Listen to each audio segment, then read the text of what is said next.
सबसे बड़ा गुरु मंत्र अपने राज किसी को मत बताओ, ये तुम्हें खत्म कर देगा।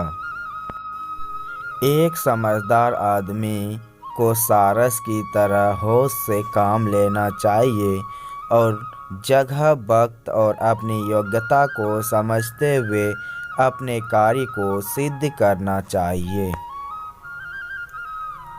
पुस्तकें एक मूर्ख आदमी के लिए वैसे ही है जैसे एक अंधे के लिए आईना। एक राजा की ताकत उसकी शक्तिशाली भुजाओं में होती है, ब्राह्मण की ताकत उसके आध्यात्मिक ज्ञान में और एक औरत की ताकत उसकी खूबसूरती, यौवन और मधुर वाणी में होती है। आग सिर में स्थापित करने पर भी जलाती है, अर्थात दुष्ट व्यक्ति का कितना भी सम्मान कर लें, वह सदा दुख ही देता है। ईश्वर मूर्तियों में नहीं है, आपकी भावनाएं ही आपका ईश्वर है, आत्मा आपका मंदिर है। आदमी अपने जन्म से नहीं, अपने कर्मों से महान होता है। गरीब धन की इच्छा करता है, पशु बोलने योग्य होने की, आदमी स्वर्ग की इच्छा करते हैं और धार्मिक लोग मोक्ष की। प्राकृतिक सहज रूप से प्रजा के संपन्न होने से नेता विहीन राज्य भी संचालित होता रहता है।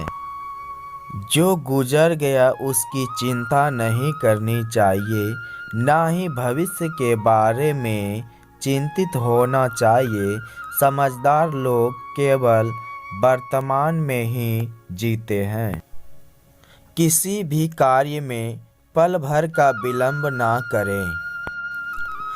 जो जिस कार्य में कुशल हो उसे उसी कार्य में लगाना चाहिए। संकट में बुद्धि भी काम नहीं आती है। दौलत, दोस्त, पत्नी और राज्य दोबारा हासिल किए जा सकते हैं, लेकिन ये शरीर दोबारा हासिल नहीं किया जा सकता। व्यक्ति का व्यवहार देखना हो तो उसे सम्मान दो, आदत देखनी है तो उसे स्वतंत्र कर दो, नीयत देखनी है तो कर्ज दो और अगर गुण देखने हैं तो उसके साथ कुछ समय बिताओ। ये मत सोचो कि प्यार और लगाव एक ही चीज़ है, दोनों एक दूसरे के दुश्मन है। ये लगाव ही है जो प्यार को खत्म कर देता है।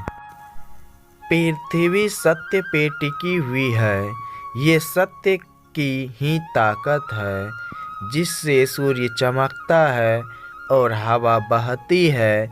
वास्तव में सभी चीज़ें सत्य पे टिकी हुई है। जो हमारे दिल में रहता है वो दूर होके भी पास है, लेकिन जो हमारे दिल में नहीं रहता वो पास होके भी दूर है। जैसे एक सूखा पेड़ आग लगने पे पूरा जंगल को जला देता है, उसी प्रकार एक दुष्ट पुत्र पूरे परिवार को खत्म कर देता है। जिस आदमी से हमें काम लेना है उससे हमें वही बात करनी चाहिए जो उसे अच्छी लगे।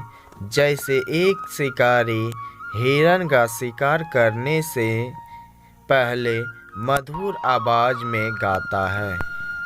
एक आदर्श पत्नी वो है जो अपने पति की सुबह माँ की तरह सेवा करे और दिन में एक बहन की तरह प्यार करे और रात में एक वेश्या की तरह खुश करे। वो जो अपने परिवार में अति लगाव रखता है, भय और दुख से जीता है। सभी दुखों का मुख्य कारण लगाव ही है, इसलिए खुश रहने के लिए लगाव का त्याग आवश्यक है। सोने के साथ मिलकर चांदी भी सोने जैसे दिखाई पड़ती है, अर्थात सत्संग का प्रभाव मनुष्य पर अवश्य पड़ता है। ठेकुली नीचे सिर झुकाकर ही कुएं से जल निकालती है, अर्थात कपटी या पापी व्यक्ति सदैव मधुर वचन बोलकर अपना काम निकालते हैं। शक्तिशाली शत्रु को कमजोर समझकर ही उस पर आक्रमण करें। आग में आग नहीं डालनी चाहिए, अर्थात क्रोधी व्यक्ति को अधिक क्रोध नहीं दिलाना चाहिए।